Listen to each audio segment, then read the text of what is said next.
हे माझ्यामुळे की नाही सूर्या किंवा दुबे किंवा जयस्वालमुळे नाही झालं आहे, सगळ्या प्लेयरमुळे झालं आहे. त्याच्यासाठी आणि लकी पण आहे कारण की जे टीम मला भेटलेलं ते सॉलिड प्लेयर्स होते सगळे.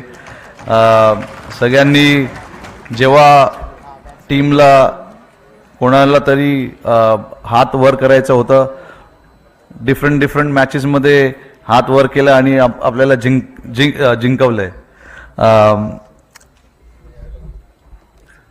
सूर्याने आता सांगितलं की त्याच्या हातात बॉल बसला, तर बरं झालं ते बसला,